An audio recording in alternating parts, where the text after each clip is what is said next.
शांति। ओम शांति।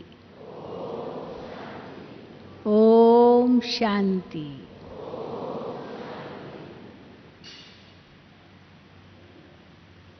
हम सभी ब्राह्मण बच्चे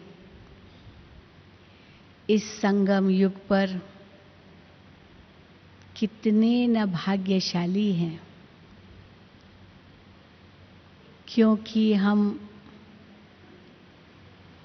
इस समय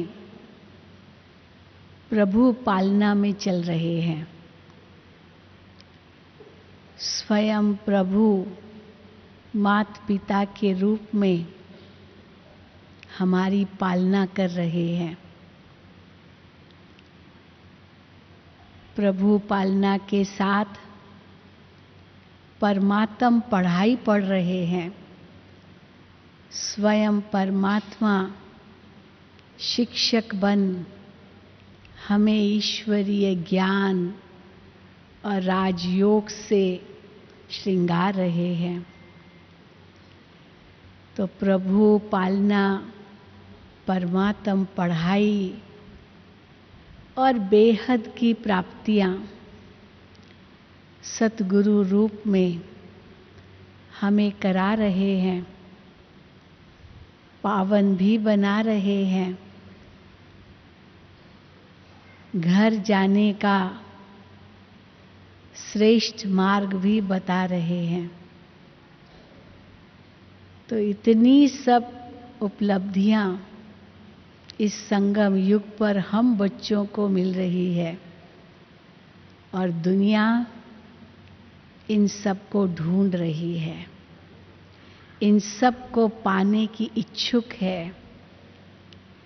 दुनिया का क्या हाल है वो तो अभी आपने बहुत सुना, वो तो वर्णन करने की आवश्यकता ही नहीं।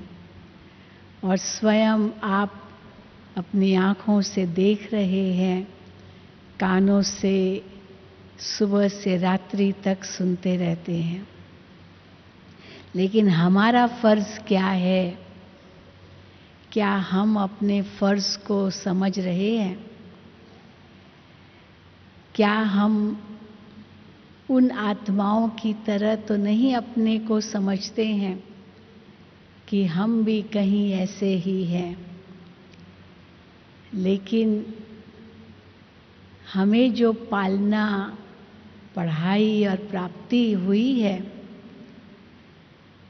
उसका केवल हमें निश्चय ही नहीं, उसका केवल नशा ही नहीं, लेकिन दाता बन करके हमें औरों को देना है।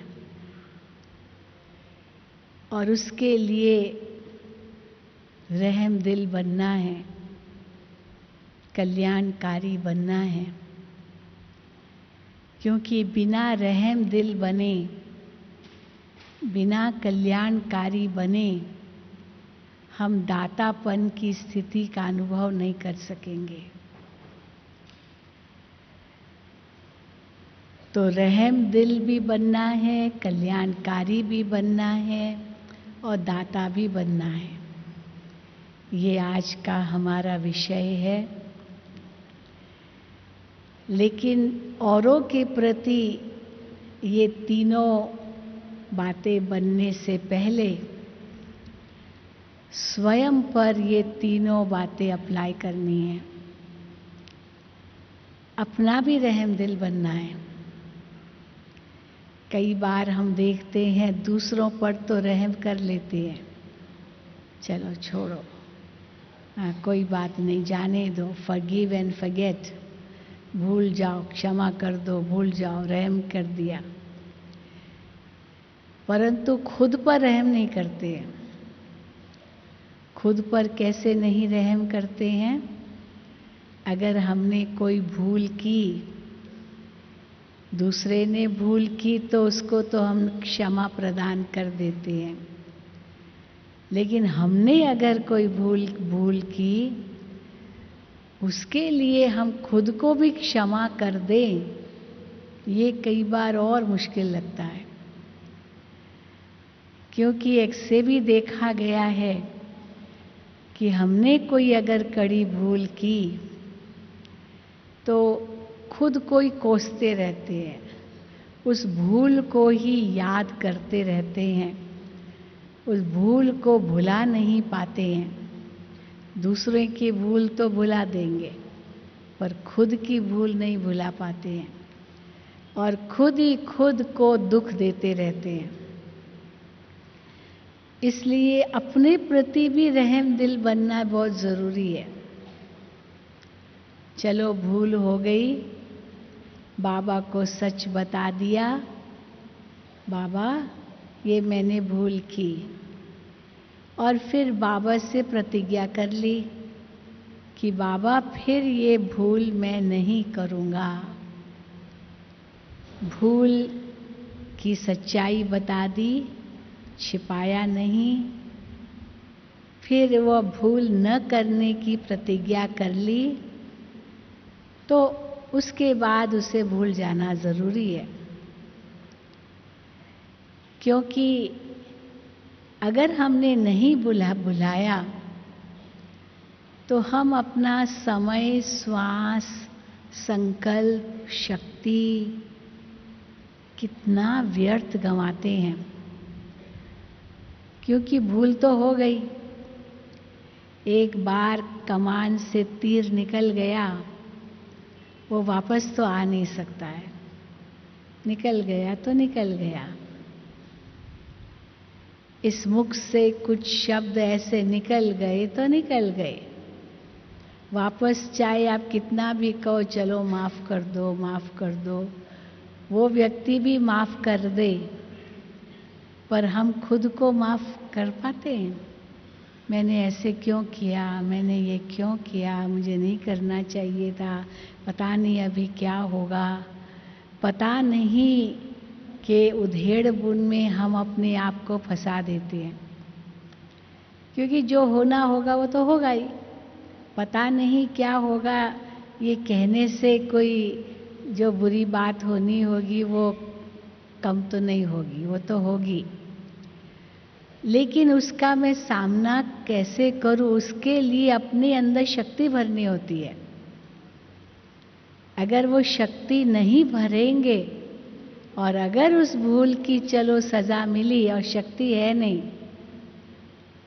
तो सजा तो थोड़ी सी होगी, परंतु शक्ति जो नहीं भरी उसकी जो सजा होगी वो तो न जाने कितनी गुना होगी। इसीलिए स्वयं के प्रति भी रहम दिल बनना बहुत ज़रूरी है।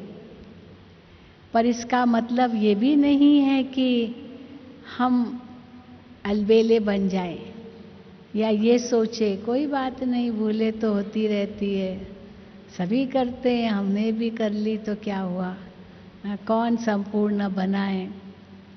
हर एक से भूल होती रहती है, हम कोई भगवान थोड़ी है। दुनिया में तो ऐसे कहते हैं, जो अलबेले होते हैं ना वैसे कहते हैं।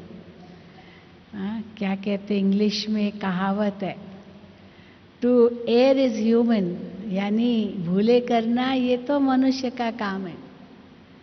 टू फॉरगिव इज डिवाइन, हम मनुष्य का काम है भूले करना और भगवान का काम है माफ करना।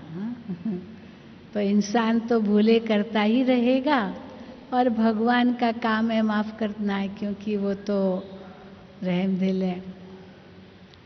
इसका मतलब हम भूले करते रहे और भगवान माफ करता रहे।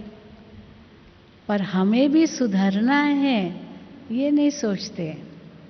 बस भगवान से माफ़ी मांग ली, हो गया मेरा काम, सॉरी कह दिया, कोई भूल हुई ना सॉरी कह दिया। छोटे बच्चे भी ऐसे कहते हैं, कोई भूल की, मम्मी ने कहा बेटा ऐसे कैसे किया, मम्मी सॉरी। फिर दोबारा वही भूल करेगा, mummy sorry, mummy sorry. Sorry sorry करना तो बड़ा सहज है। तो आखिर सॉरी सॉरी करते वो भूल भी करता रहेगा, माफ़ी भी मांगता रहेगा। तो चलो 2-4 बार तो माफ़ कर देगी, लेकिन अगर बहुत ज़्यादा भी माफ़ कर ले तो बच्चे के लिए नुकसानकारक है। बच्चे को ही नुकसान होगा, चलो माँ को क्या है, चलो भूल माफ कर देगी, पर बच्चे के लिए नुकसानकारक है। टीचर के लिए तो चलो आजकल, जैसे आज बाबा ने मुरली में कहा कि टीचर सजा देता है, पहले ज़माने में तो टीचर सजा देता था, पर आजकल टीचर सजा नहीं दे सकता है। हाँ, दे सकता है, बच्चे को कुछ कह सकता है, कुछ नहीं कह सकता है। अगर बच्चे को थोड़ी ज़्यादा डांट लगा ले तो वो बच्चा तो रोता रोता घर जाएगा, मम्मी को शिकायत करेगा। मम्मी शिकायत बच्चे की जो उस टीचर की शिकायत सुन लेगी तो ये तो नहीं कहेगी बच्चे तुमने भी कोई भूल की होगी, वो नहीं कहेगी, वो तो मोह के वश है, और जाकर सीधा प्रिंसिपल के पास रिपोर्ट करेगी मेरे बच्चे को इस टीचर ने ऐसे किया। तो टीचर बेचारी का बुरा हाल। तो इसलिए टीचर भी कुछ नहीं कर सकते हैं, बच्चे को चलाते हैं।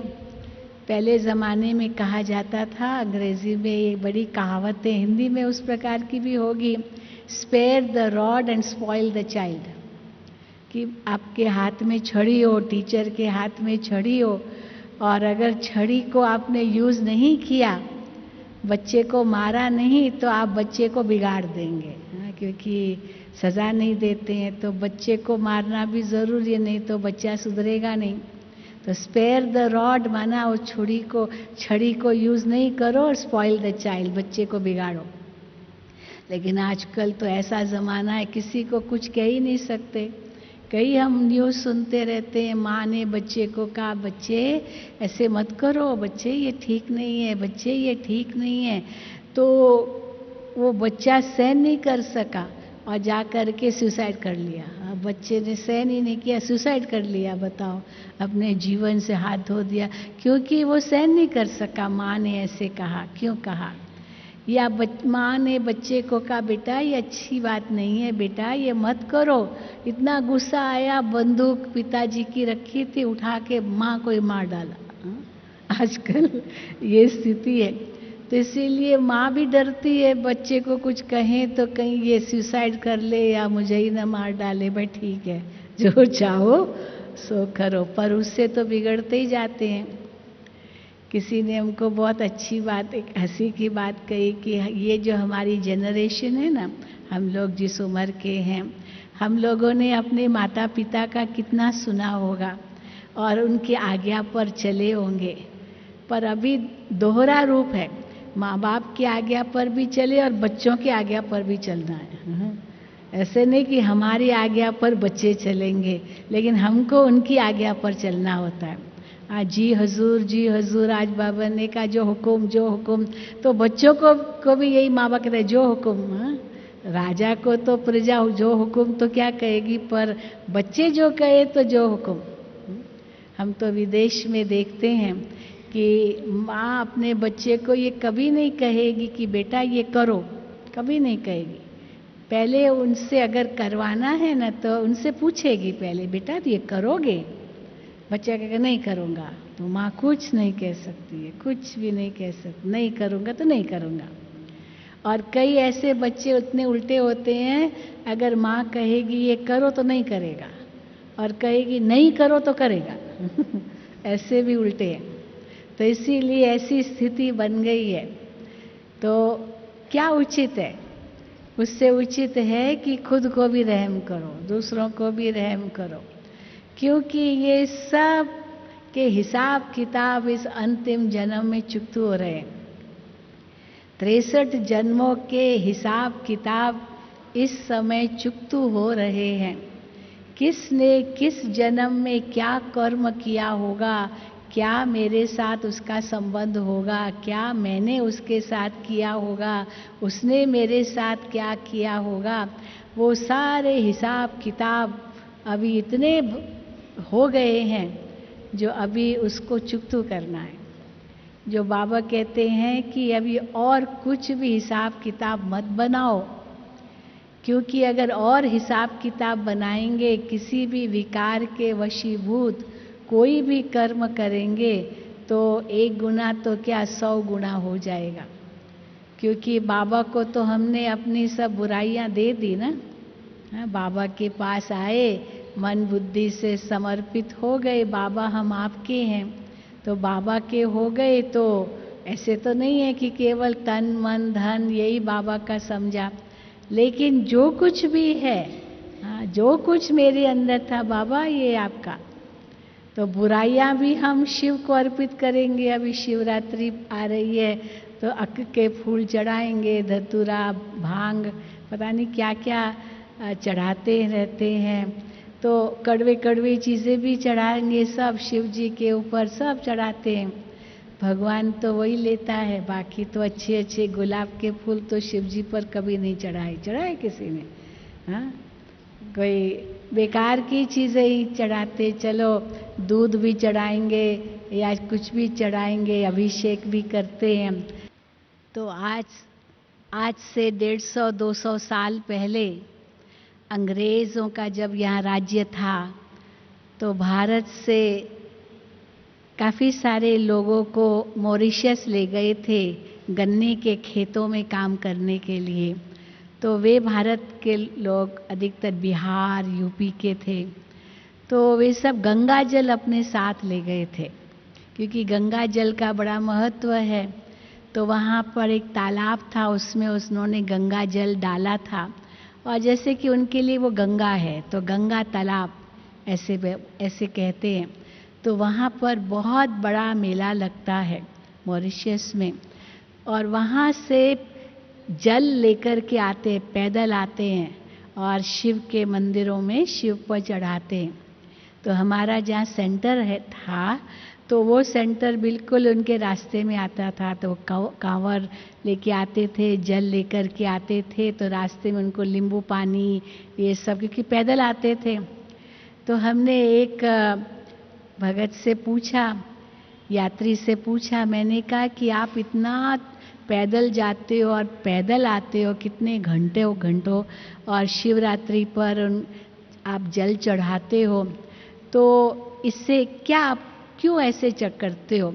तो उन्होंने बड़ा विचित्र जवाब दिया। तो कहा कि शिव जी को बहुत कोप आता है, कोप यानी गुस्सा आता है। वो उनका गुस्सा ठंडा करने के लिए गंगा का जल ला करके शिव जी पर चढ़ाते, ये जवाब दिया। मैंने कहा इतना गुस्सा आता है, क्योंकि आँख खोली और विनाश किया। शिव और शंकर को तो एक समझते हैं। तो देखो, हाँ, जल चढ़ाया ताकि ठंडा हो जाए। मुझे वो भी याद है, बनारस में हम गए थे, बनारस। तो आज भी बाबा ने बनारस को याद किया। बनारस के लिए कहते काशी, काशी का मरण, ऐसा मरण, काशी में अगर कोई मरता है या काशी में उसकी अस्थियां लाते हैं तो उसको मुक्ति मिलती है। तो इसीलिए कई जब वानप्रस्थी हो जाते हैं, बूढ़े बहुत हो गए, तो काशी में आकर के पहले वास करते थे। बाबा अपना भी अनुभव सुनाते हैं। उनके लौकिक पिताजी बाबा के जब बहुत बूढ़े हो गए तो उन्होंने बाबा को कहा कि अभी तो मुझे काशी वास कराओ।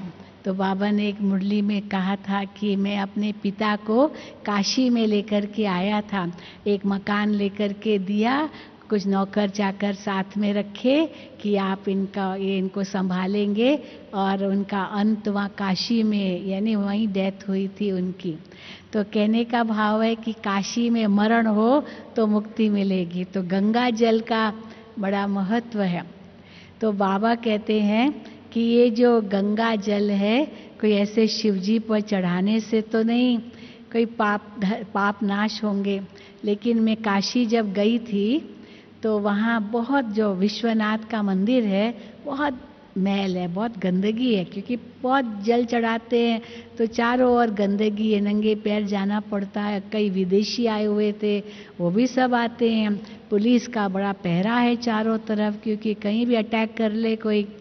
तो हमने एक पुजारी से पूछा कि देखो यहाँ इतने लोग आते हैं, दूर दूर से, विदेशों से लोग आते हैं, इनकी थोड़ी सफाई तो रखो, सफाई क्यों नहीं रखते?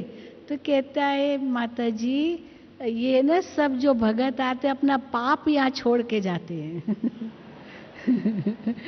अपना पाप यहाँ छोड़ के जाते हैं। मैंने कहा ये तो बहुत अच्छी बात कही, सफाई नहीं रख सकते हैं तो बस ये कहना बड़ा आसान है कि पाप छोड़ के जाते हैं, तो भगवान को तो ये भी बुराइयां ही चलो देनी है। तो इसीलिए बाबा तो ये भी कहते हैं, तो हमने जो बाबा से वायदा किया है कि बाबा ये तेरा, हम तेरे, हाँ मेरा कुछ नहीं, सब तेरा। तो जो बुराइयों को या अशुद्ध संस्कार जो हमारे थे वो भी तो बाबा को ही अर्पित किए ना, वो तो मेरे थे ही नहीं, वो भी चलो बाबा को अर्पित कर रहे हैं। इसी का ही तो भक्ति मार्ग में स्वरूप है ना। पाप वहाँ दे कर आते हैं या कोप ठंडा करके आते, गुस्सा या जो कुछ अपनी बुराइयां ही हैं। तो वास्तव में बाबा कहते हैं ये तो आपका है ही नहीं, तो शिव पर सब कुछ चढ़ा देते हैं। तो इसीलिए बाबा हम बच्चों को यही कहते हैं कि बच्चे तो अपने ऊपर भी रहम करो, अपना भी कल्याण करो। तो ये विकार तो हमने दे दिए, तो जब विकार दे दिए तो कोई भी नया हिसाब किताब नहीं बनाना है। कई बार बाबा यहाँ तक कहते लॉ को अपने हाथ में नहीं लेना है। अगर कोई ऐसी बात है तो कानून है, चलो देर लगती है, कानून ठीक नहीं काम कर रहा है या जो कुछ भी है, पर अपने हाथ में कानून नहीं लेना है। क्रोधवश, ईर्ष्यावश, द्वेषवश कोई भी ऐसा कार्य नहीं करना है, और रहम दिल बन करके माफ भी करना है, क्योंकि क्या पता किस जन्म का कौन सा कर्मों का हिसाब किताब है। और केवल माफ ही नहीं करना है पर भूल भी जाना है, अपने प्रति भी तो दूसरों के प्रति भी। कई बार क्या होता है कि माफ तो कर लेते हैं लेकिन क्षमा करने के बाद भूल नहीं सकते। जैसे वो व्यक्ति सामने आएगा वो बात फिर याद आ जाएगी, भले माफ कर दिया, वो बात याद आ गई। अगर बात भी याद आ गई तो भी कहाँ क्षमा किया, क्योंकि खुद को फिर क्षमा नहीं कर रहे, दुख तो अनुभव करते क्योंकि भूल नहीं सके। तो भुला भी सको उसके लिए फिर कल्याणकारी बनना पड़े, तब रहम दिल कहला सकेंगे कि इसका भी भला हो, चलो कुछ ले लिया क्या फर्क पड़ता है, इसका भी भला हो। तो इसका भी भला हो। ब्रह्मा बाबा अपना अनुभव सुनाते हैं कि बाबा जब बनारस में जाते थे, बनारस बहुत जाते थे बाबा को बनारस बहुत अच्छा लगता था। इसीलिए अंत में जब बाबा को साक्षात्कार हुए और उनके गुरु ने कहा कि आपको एकांतवास में जाओ और वहाँ आपको कुछ और भगवान से प्रेरणाएं मिलेगी, तो बाबा को बनारस ही याद आया, मैं वहीं जाऊंगा और वहाँ ही मुझे एकांतवास मिलेगा और मैं अनुभव करूंगा भगवान मुझसे क्या चाहते हैं। तो इसीलिए बाबा कहते हैं कि तुम बच्चे भी रहम दिल बनो और कल्याणकारी बनो। तो बाबा वहाँ क्या करते थे, गंगा में जाते थे, वहाँ पैर रखते थे और जल लेते थे, और जल लेकर के जैसे वो अंजलि देते हैं ना, तो सबके कल्याण प्रति, सबके उठा करके सबके कल्याण प्रति, हाँ ऐसे नहीं किसी व्यक्ति का नाम नहीं, ऐसे नहीं मेरे बच्चों के कल्याण प्रति, मेरे फलाने के कल्याण, लोग तो पर्सनल नाम लेते हैं इनके कल्याण प्रति, लेकिन बाबा की पहले से एक बेहद दृष्टि थी।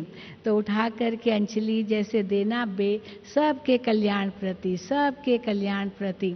तो देखो बाबा की दृष्टि वृत्ति पहले से जैसे बेहद की थी, तो सबका कल्याण हो, सबका भला हो, केवल मेरा ही भला थोड़ी हो, हाँ मेरे बच्चों का ही केवल भला हो। ये भी तो भगवान के बच्चे, वो भी भगवान के बच्चे हैं। तो जब ये हमारी भावना होगी तब दाता कहला सकेंगे, दाता ऐसे नहीं कहला सकेंगे। बाबा यही कहते हैं कि देखो केवल मैं ही दाता नहीं हूँ, तुम बच्चे भी मास्टर दाता बनते हो। कई आते हैं हमारे पास, कई प्रश्न करते हैं, कई बातें कहते हैं कि फलाने ने मेरे को धोखा दिया, ये दिया, वो दिया, बहन जी हम क्या करें। तो हम कहते हैं अगर कानूनी लड़ाई है तो लड़ो, भले कानून का दरवाज़ा खटखटाओ, पर अपने हाथ में लॉ मत उठाओ, क्योंकि अगर लॉ उठाएंगे तो लेने का देना पड़ जाएगा। इसीलिए थोड़ा सोच समझ करके आगे बातें सोच करके ये करो, दुनिया तो है ही धोखेबाज, इसलिए केवल कहना ही नहीं, कह करके भी दुखी नहीं होना है, परंतु ये भी समझना है कि ये अंतिम हिसाब किताब चुकते हो रहे हैं। और जितना हम रहम दिल भी बनते हैं, कल्याणकारी बनते हैं, परोपकारी बनते हैं, दाता बनते हैं, बाबा कहते हैं उनकी दुआएं ज़रूर आपको मिलती है। ऐसे नहीं कि आपके जेब से गया माना खत्म, जेब से वास्तव में जितना दाता बनते उतना हमने देखा है मिलता है। हम बड़ा दिल रखते हैं तो लोग भी हमारे प्रति बड़ा दिल रखते हैं। भले कोई धोखा 10 में से 2-4 धोखा दे सकते हैं, लेकिन सबके सब तो धोखा नहीं देते हैं, क्योंकि हर एक आत्मा तो ऐसी बुरी नहीं है। तो इसीलिए इन तीनों शब्दों का आपस में कितना गहरा संबंध है। बाबा भी कितना बड़ा दाता है। इसलिए देखो साकार में भी बाबा जब वाणी चलाते थे तो बाबा कभी वो थोड़ों को देख करके वाणी नहीं चलाते थे।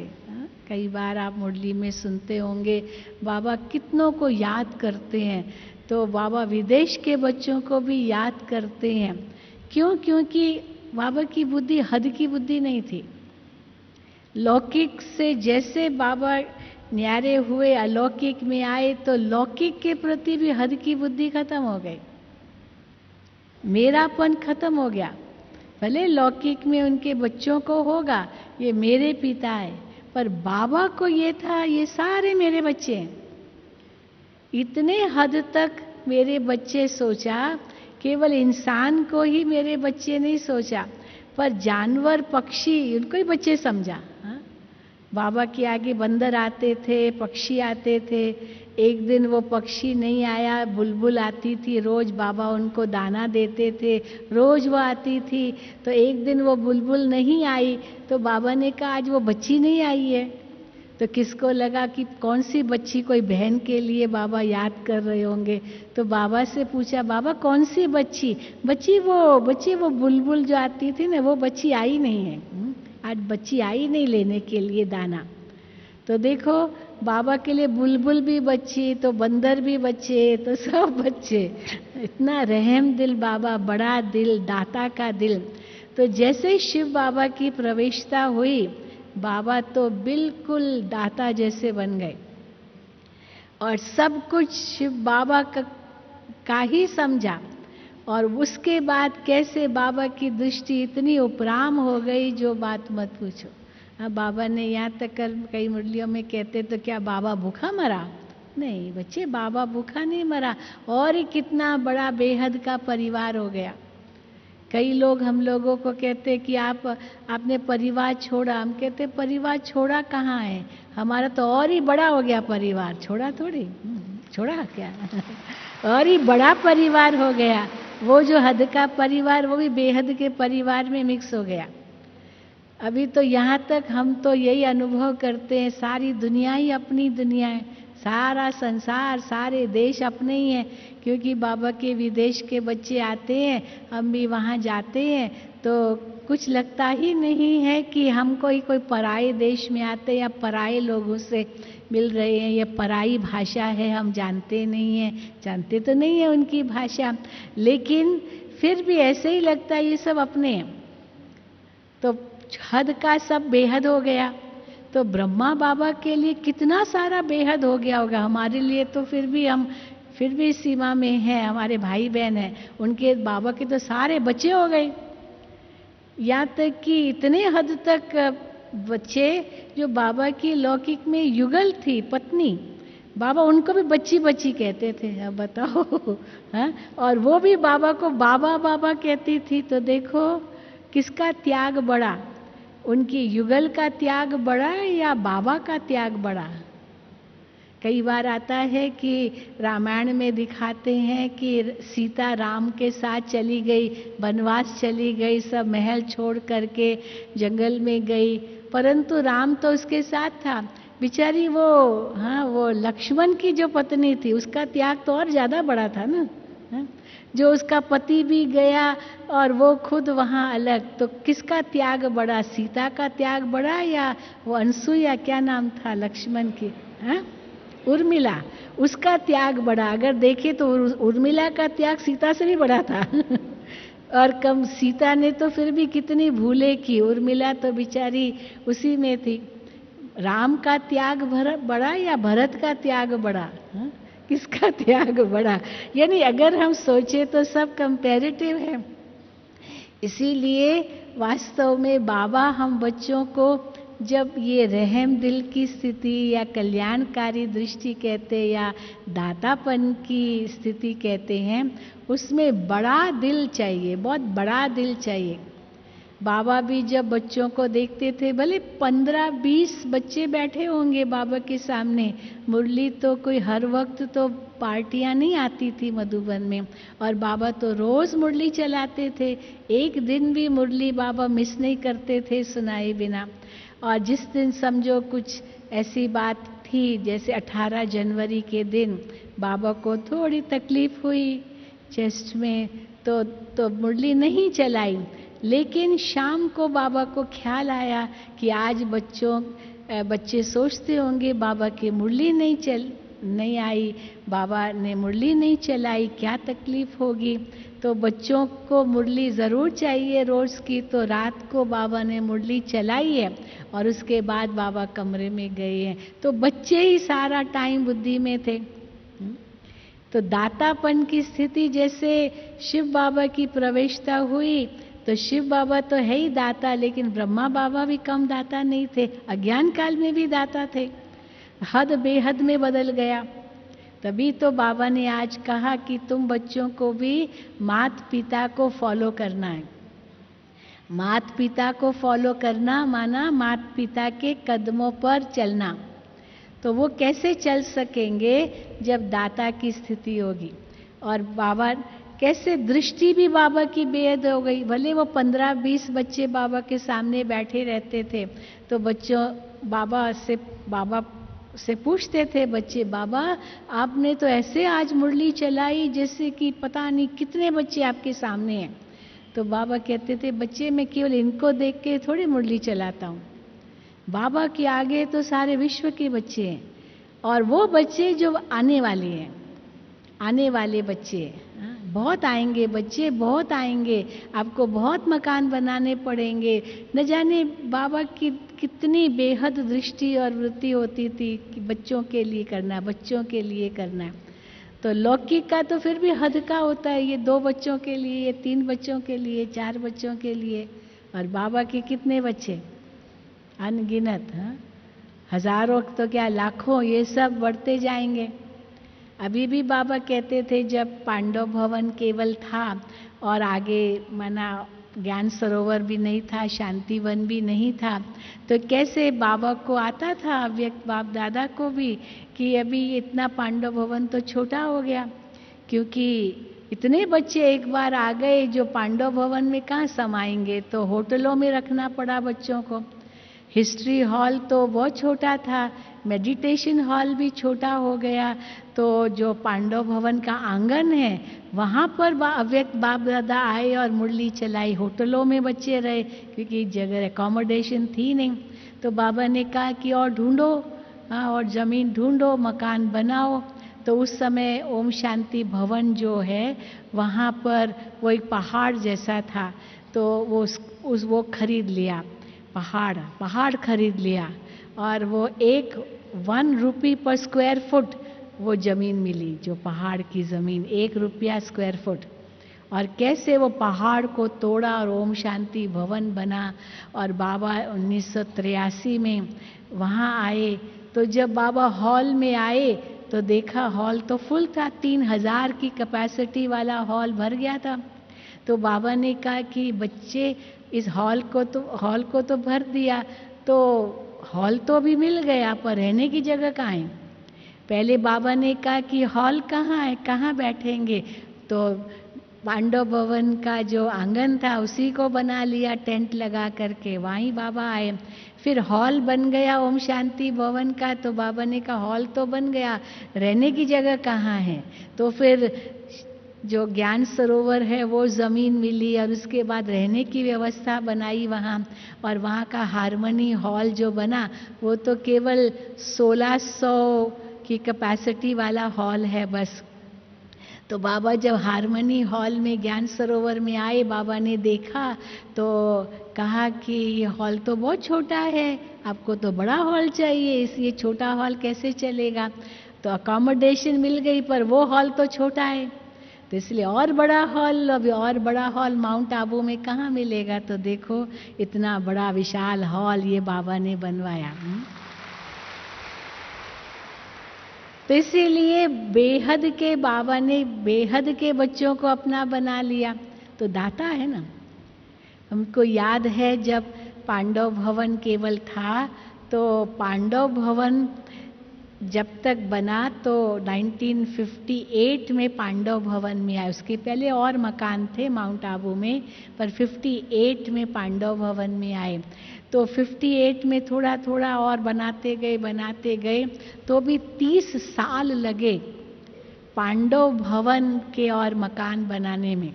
मानो 68 से 68, 78, चलो 88 तक जो कुछ भी बनाया, लेकिन उसके बाद वहाँ स्टॉप हो गया। तो 30 साल में इतना सब कुछ बना। लेकिन फिर जब ज्ञान सरोवर बना तो वो तो 30 महीने में बन गया हॉल, 30 महीने में। कहाँ 30 साल और कहाँ 30 महीना ज्ञान सरोवर में। और फिर जब ये डायमंड हॉल बना तो 30 हफ्ते में बन गया। तो देखो हम गिनती करते थे कैसे 30 हफ्ते में बन गया। क्यों, कैसे बना? क्योंकि सबका सहयोग था उसके आधार से। तो एक ब्रह्मा बाबा ने अपना बीज डाला, अपने तन मन धन का बीज डाला, और कैसे उस छोटे से बीज ने इतना बड़ा वृक्ष तैयार कर दिया। अगर उस समय ब्रह्मा बाबा सोचते कि ये तो मेरा परिवार, ये मेरा, तो आज ये विशाल परिवार बनता क्या? कभी नहीं बनता। तो इसीलिए इसके लिए दातापन की स्थिति चाहिए। और जितना हम सचमुच हम अनुभव करते हैं, जितना बड़ा दिल है, जितना दाता का दिल है, दरिया का दिल है, हाँ, जैसे दरिया सागर दाता है, तो उस दाता से कितना कुछ मिल सकता है। तो वही बाबा ने हम बच्चों का भी बनाया है। क्यों? क्योंकि सब हदें खत्म हो गई। दुनिया में हम देखते हैं कितनी हदें हैं, और दिन प्रतिदिन ये हदें बढ़ती जा रही है, क्योंकि देह अभिमान है। तो जहाँ देह अभिमान आएगा वहाँ तो हदें ही आएगी, तेरा मेरा ही आएगा। तो जाति की हद, भाषा की हद, रंग, यहाँ भारत में फिर भी रंग भेद नहीं है। आप विदेशों में जाइए, अमेरिका में जाइए, गोरे काले का अभी भी इतना भेद है, आपस में एक दो के दुश्मन है। गोरे कालों को नहीं देख सकते, काले गोरों को नहीं देख सकते, यानी इतने हदों में फंसे हुए हैं। भारत में जातियों में फंसे हुए हैं, न जाने क्या क्या कहाँ कहाँ हदें लगा के बैठे हैं। हमको आरक्षण चाहिए, वो चाहिए, वो चाहिए, सारे आरक्षण के पीछे जा रहे हैं। पहले ज़माने में कहते थे भाई उन्नति हो, प्रगति हो, आगे बढ़े। अभी तो कहेंगे पिछड़े बने तो फायदा है। पिछड़े कहलाएंगे तो आरक्षण मिलेगा, आगे बढ़ेंगे, बड़े होंगे तो आरक्षण नहीं मिलेगा। बताओ, और ही पीछे जाना चाहते हैं। तो देखिए, सफलता भी चाहते हैं, पर सफलता में पिछड़ा बन करके सफलता चाहते, तो मिलेगी क्या? क्या सफलता? तो इसीलिए बाबा ने हम बच्चों को कितना बड़ा दिल बनाया है। और जैसे कहा जाता है, भाग्य से कम, समय से पहले कुछ नहीं मिलता। सचमुच उसके लिए दाता का दिल बाबा ने बना दिया। यहाँ तक कि बाबा कहते हैं ये तन भी तुम्हारा नहीं है। आज तन के पीछे क्या नहीं इंसान कर रहा है, अपना समय, श्वास, संकल्प शक्ति, कितना धन क्या नहीं कर रहा अपने तन के पीछे। मन भी तन के पीछे ही जा रहा है। भले कहते हैं कि जहाँ तन होगा वहाँ मन होगा, या जहाँ मन होगा वहाँ तन होगा, लेकिन ये तन और मन का इतना आपस में गहरा संबंध हो गया है। और बाबा कहते हैं ये मन को मेरे में लगाओ, इस तन में नहीं लगाओ। ये तन भी बाबा का समझो, इतने हद तक त्याग हो, पर वो त्याग माना इसका मतलब छोड़ो नहीं, छोड़ना कुछ भी नहीं है। फिर ये और बड़ी बात, कई समझते त्याग माना छोड़ना, छोड़ो कुछ भी नहीं पर फंसो कहीं भी नहीं, तब तो रहम दिल और कल्याणकारी और दाता बन सकेंगे, नहीं तो कैसे बन सकेंगे। इसलिए छोड़ना भी कुछ नहीं है, फंसना भी कहीं नहीं है, नया जोड़ना भी नहीं है, क्योंकि नया जोड़ेंगे तो कहाँ का वो हिसाब किताब चुकतो करेंगे, फंसेंगे तो और हिसाब किताब बनेंगे। हिसाब किताब बनने के ये सब तरीके हैं, फंसना, जोड़ना, इसलिए और छोड़ना भी नहीं है, क्योंकि हिसाब किताब जो है वो तो चुकतो करना ही है, छोड़ के जाएंगे भी कहाँ, इसीलिए छोड़ना भी नहीं है। आज तो बाबा ने प्रवृत्ति मार्ग वाले जो प्रवृत्ति में रहते हैं उनकी तो बड़ी महिमा कर दी, जो समर्पित है उनसे तो आगे प्रवृत्ति वाले जा रहे हैं। बाबा ने यहाँ तक कहा कि अगर समर्पित हैं परंतु अलबेले हैं तो वो थोड़ी राजाई पद पाएंगे। चलो अंत में थोड़ी बहुत 2-3 जन्म कुछ मिलेगा, बाकी तो दास दासी बनेंगे, महलों में रहेंगे, भले समर्पित हैं तो वहाँ महलों में रहेंगे राजाओं महाराजाओं के साथ, लेकिन दास दासी का रूप लेंगे होगा, क्योंकि भरी डोनी पड़ेगी। यहाँ सेवा ले रहे हैं पर दे नहीं रहे हैं, तो फिर वहाँ पर बड़ी डोनी पड़ेगी, सेवा ही करनी पड़ेगी। लेकिन जो घर गृहस्थ में रहते हैं, इतनी मेहनत करते हैं, वो पार्ट भी बजाते, ये पार्ट भी बजाते, पर बहुत अच्छी अवस्था है, बहुत सेवा करते हैं, तो वो तो बहुत ऊंचे बन सकते हैं, राजा भी बन सकते हैं और प्रजा में भी बहुत ऊंचा पद पा सकते हैं। जो 21 जन्म तक प्रजा पद में ऊंचा पद पा सकते हैं, तो वो अच्छा 21 जन्म तक प्रजा पद ऊंचा पद पाना वो अच्छा, या दास दासी बन करके लास्ट में थोड़ा बहुत मिलना, जैसे मोचरा भी मिले और एक टुकड़ा मानी मिले, तो क्या पसंद है, हा? इसीलिए कोई सोच रहे हम समर्पित हो जाएं, बाबा मना करते हैं, बच्चे नहीं परिवार में रहो, बच्चे घर गृहस्थ में रहो, वो भी निभाना है। और ही चैरिटी बिगिंस एट होम, उनकी भी सेवा करो।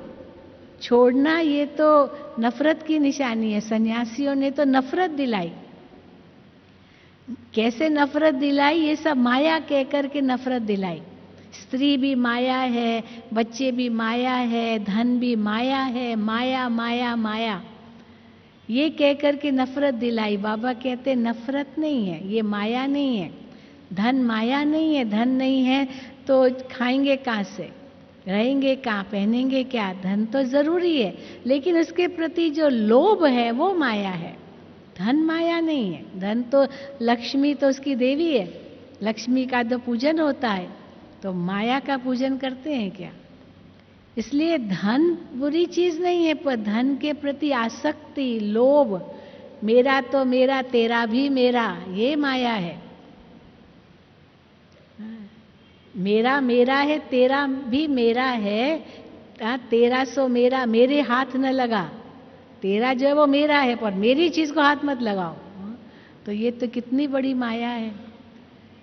कोई सोचे बच्चे माया है, बाबा कहते नहीं, ये तो बेचारी नन्हे फूल हैं, ये तो महात्मा है, बच्चों को क्या पता, बच्चे का क्या दोष, भले वो आत्मा का हिसाब किताब है जो वहां जन्म लिया, लेकिन बच्चे को तो दोषी नहीं बनाएंगे ना।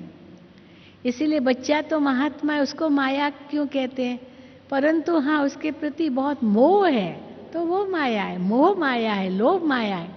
स्त्री माया थोड़ी है, स्त्री तो शक्ति है, शक्ति है। और आजकल तो सरकार और भी आगे बढ़ा रही है माताओं को, बहनों को, तो शक्ति रूप अवतार देखना, शक्ति अवतार रूप में देखना है जो भारत को स्वर्ग बनाएगी।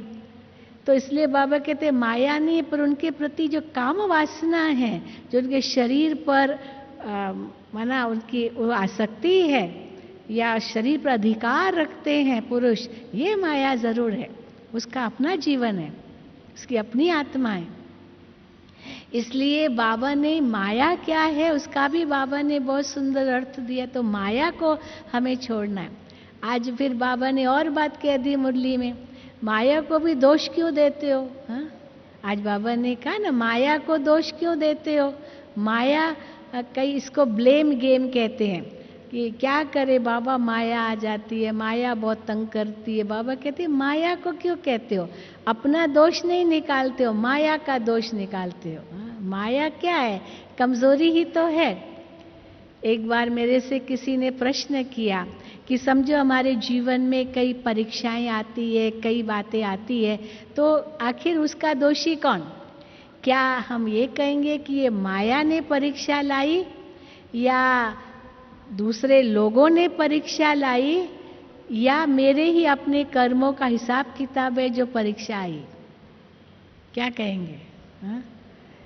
ये परीक्षा जो मेरे जीवन में आई, कोई भी प्रकार की परीक्षा, वो माया ने परीक्षा लाई, या मित्र संबंधियों ने या और लोगों ने ये परीक्षा हमें दी, या हमारे अपने हिसाब किताब है कर्मों के? क्या कहेंगे? हा? अपने ही हिसाब किताब है। तो हम न माया को दोष दे सकते हैं, न किसी और को दोष दे सकते हैं।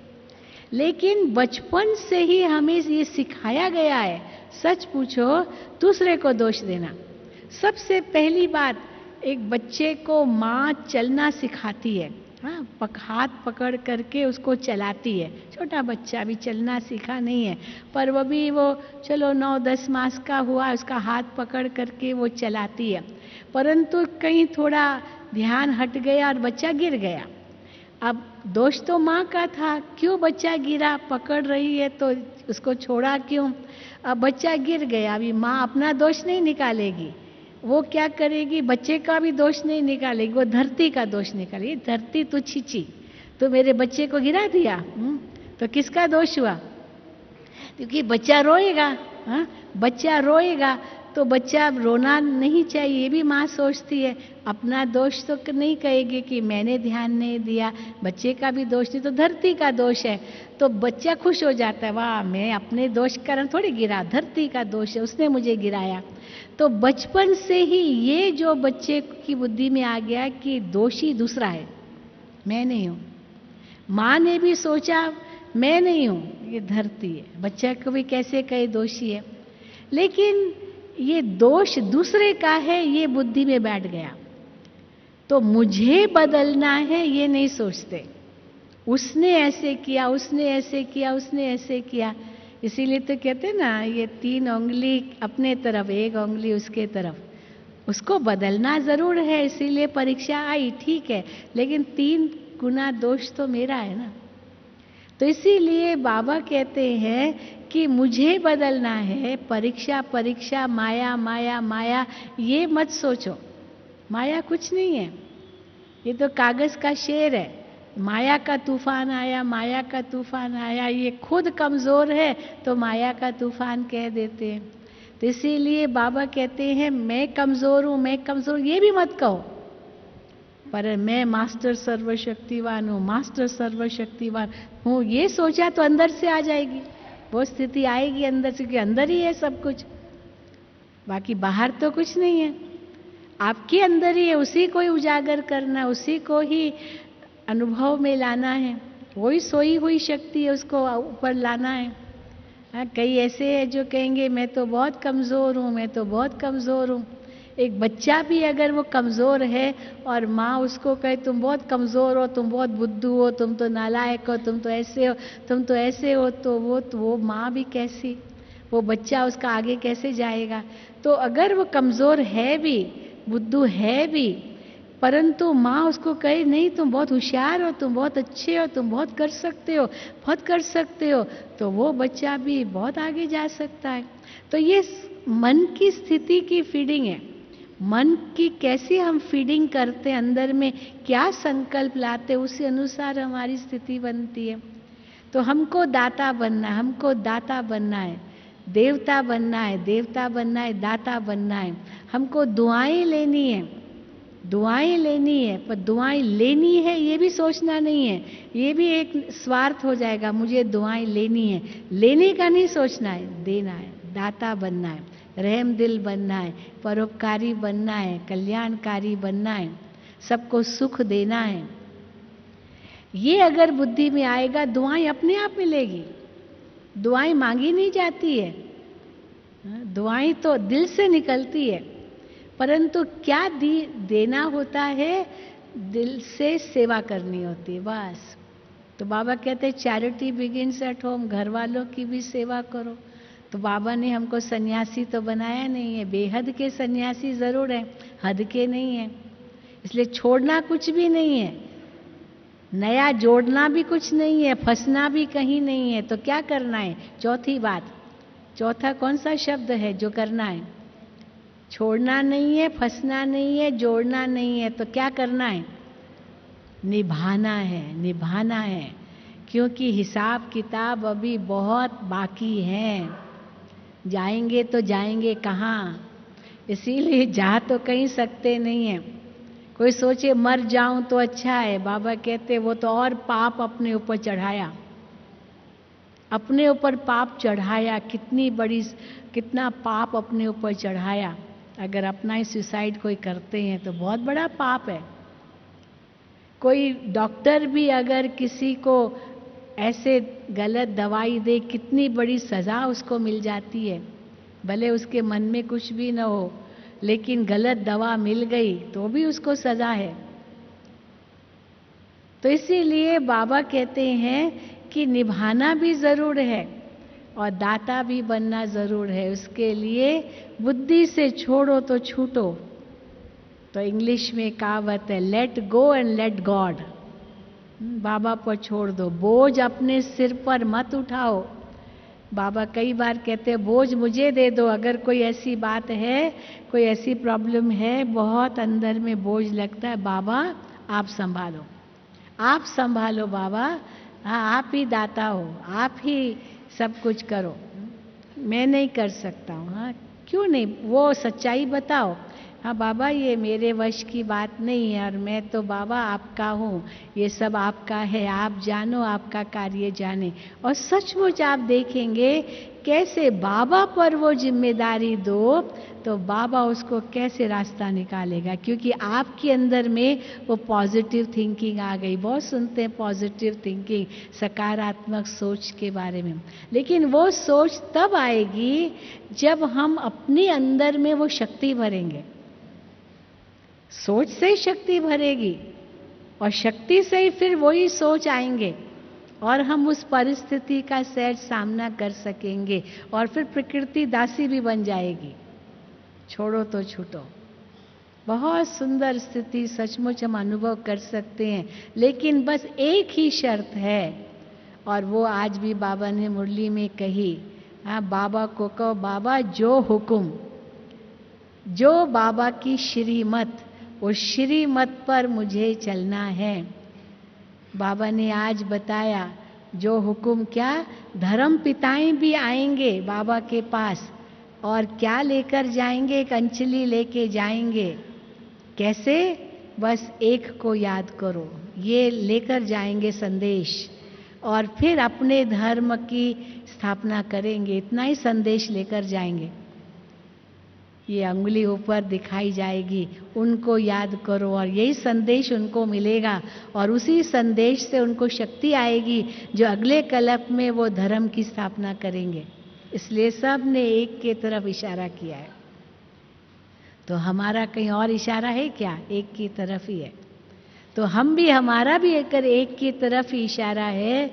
तो उससे तो हम तो सागर से, दाता से, सूर्य से सारा प्रकाश ले रहे हैं, शक्ति ले रहे हैं, वरदानों से भरपूर हो रहे हैं, खजाना भरपूर हो रहा है। बस दाता बन के देना है, रहम दिल बन के देना है, कल्याणकारी बन के देना है ना? सब उसके लिए तैयार कि तेरा सो तेरा, मेरा मेरा तो मेरा ही, तेरा भी मेरा। हाँ, ऐसा तो नहीं है ना? और ये चलो बाबा का है, हमारा तो कुछ नहीं है। सचमुच ये अगर भावना है तो हम सब का है, तो हम सब देवता बहुत सहज बन सकते हैं, प्रकृति दासी सहज बना सकते हैं। न्यारे और प्यारे बन के रहेंगे तो दाता बन करके सेवा करेंगे। अच्छा, ओम शांति, ओम शांति, ओम शांति। चलो। इस शिवरात्रि पर ज़रूर अंदर में जो भी आपकी कमियां कमजोरियां हैं सब शिव बाबा पर स्वाहा करना। तो देखो बाबा राजी होंगे तो क्या नहीं चमत्कार करेंगे।